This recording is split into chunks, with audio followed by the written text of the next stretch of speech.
जब्र भी देखा है तारीख की नजरों ने, लम्हों ने खता की और सदियों ने सजा पाई।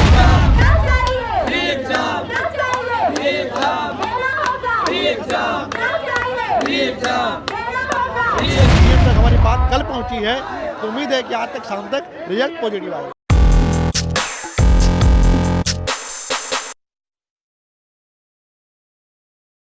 क्या लग रहा है, आप लोग लगातार विरोध कर रहे हैं, 13वां 14वां दिन है ये आपका, सरकार आप लोगों की बात क्यों नहीं मांग रही है?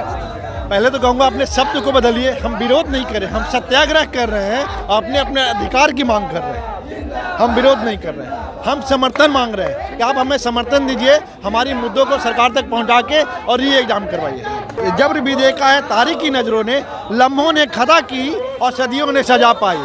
मैं कुछ लोगों की वजह से पूरा छात्र समुदाय को मानसिक रूप से कितना प्रताड़ना किया जा रहा है, आप समझा नहीं सकता आपको। और हर एक बच्चा जो बीपीएससी की तैयारी कर रहा है वो पढ़ाई छोड़ के आपका वीडियो देख रहा है, इनका वीडियो देख रहा है, जितना भी वीडियो चला है आंदोलन का जुड़ा हुआ, पढ़ाई छोड़ के ये देख रहा है। बस उनसे अनुरोध है मेरा आयोग से कि आप री एग्ज़ाम करवाइए। री एग्ज़ाम के लिए बहुत सारे पॉइंट ऑलरेडी मुख्य सचिव को दे दिया गया है, उसके आधार पे हमारे री एग्ज़ाम को करवाइए। आपने जो एक सेंटर को रद्द करके जो बात की कि हमने एक सेंटर को रद्द किया जहाँ लीक हुआ, अगर वो एक सेंटर को रद्द करने के बाद आपको 16 सेंटर बनाने की जरूरत पड़ रही है, तो आपने मूलतः 16 सेंटर पे पेपर लीक करवाया है और उस आधार पे एक बनता है कि आप पेपर लीक हुआ है तो आप पेपर री एग्ज़ाम करवाओ। यही कहना है मेरा।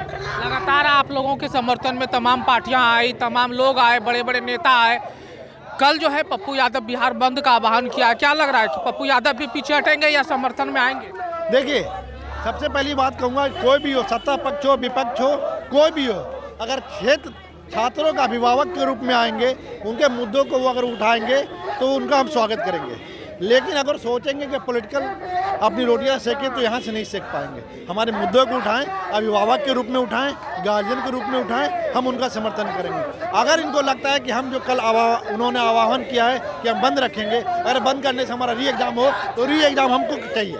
री एग्ज़ाम जिस तरह से भी हो, हमको री एग्ज़ाम चाहिए पूरे छात्रों को। हम अपने अधिकारों की बात कर रहे हैं, हम कोई हत्या नहीं करने गए, हम कहीं हिंसक कोई आंदोलन नहीं करने गए, हम सिर्फ अपने अधिकारों के लिए शिक्षा सत्याग्रह कर रहे हैं। इस सत्याग्रह का मतलब ही अगर समझ लेते तो समझ में आता। आपने देखा होगा, पिछले कई सारे वीडियो में देखा होगा, कई दिनों में देखा होगा कि बच्चे रो रहे हैं, पैर छू रहे हैं, हाथ जोड़ रहे हैं, लेकिन किसी को कोई सुनवाई नहीं है। और ये लोकतांत्रिक प्रणाली में अगर इस तरह का चीज़ देखना जा रहा है तो हम समझेंगे लोकतांत्रिक प्रणाली में हम नहीं रह रहे हैं, हम तानाशाही रवैये में रह रहे हैं। लेकिन फिर भी हम उम्मीद करके बैठे हैं अपने सीएम से, क्योंकि हमारे सीएम तक हमारी बात कल पहुंची है, तो उम्मीद है कि आज तक शाम तक रिजल्ट पॉजिटिव आएगा। आप लोग लगातार विरोध कर रहे हैं आयोग का कि री एग्जाम कराया जाए, लेकिन आयोग जो है आप लोगों के ऊपर लाठियां चला रही है, वाटर कैनन चला रही है। प्रशांत किशोर ने कहा था कि पहली लाठी हम खाएंगे, उसके बाद जो है छात्रों पर पड़ेगी, लेकिन प्रशांत किशोर भी पीछे हट गया। क्या लग रहा है, आगे का कुछ निष्कर्ष निकलेगा या विरोध चलता ही रहेगा? पहला तो प्रशांत किशोर जी चले गए थे वहाँ से, तो मिसकम्युनिकेशन हो, हम लोग के पास प्रॉपर रिसोर्स नहीं था।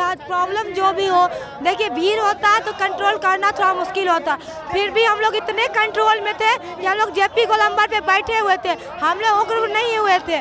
उसके बाद अगर प्रशांत किशोर के जाने के बाद ही आप लाठी चार्ज कर देते हो तो बहुत बड़ी गलत बात है। लाठी चार्ज नहीं होना चाहिए। वाटर कैनन ठंड में कम है जो आप लाठी से मार रहे हो। जहाँ तक बात है निष्कर्ष की, तो अगर जो भी हमारे द्वारा दिया गया है, जो भी संज्ञान दिया गया है, तो निष्कर्ष तो हमारे पक्ष में 100% आएगा।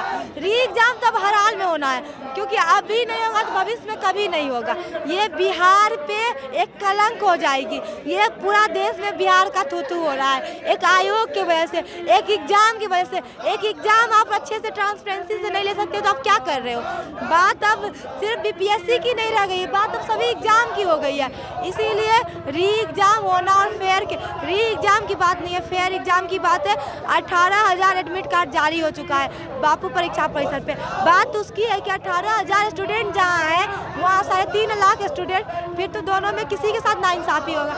या तो बात औरंगाबाद की होती है, औरंगाबाद में 400 से 500 स्टूडेंट थे, 400-500 स्टूडेंट को 18,000 से कंपेरिजन करना ये कहीं से सही नहीं है। 16 सेंटर बनाया गया है बापू परीक्षा परिसर की, तो वो एक सेंटर नहीं था, वो 16 सेंटर था। तो जब 16 सेंटर में प्रॉब्लम हुई है तो एग्जाम हर हाल में रद्द होना चाहिए। कल जो है पप्पू यादव आह्वान किए हैं कि बिहार बंद करेंगे अगर छात्रों का निष्कर्ष नहीं निकलता है, तो क्या लग रहा है कि जिस तरीके से तमाम पार्टियां जो है आई गई, अपनी रोटी सेक लिए चले गए, पप्पू यादव भी वही करेंगे क्या? देखिए जो हमारे साथ खड़े हैं हमको री एग्जाम चाहिए, हमें किसी पार्टी पॉलिटिक्स से मतलब नहीं, री एग्जाम चाहिए। और जिस भी सिचुएशन से जिसके माध्यम से बात सभी उठा रहे हैं और कम से कम सब हमारी आवाज़ को उठा तो रहे हैं ना, हमारे लिए वही बहुत है। चाहे वो पप्पू यादव हो, प्रशांत किशोर हो, कोई भी हो, जो हमारे लिए खड़े हैं हम उनके साथ हैं।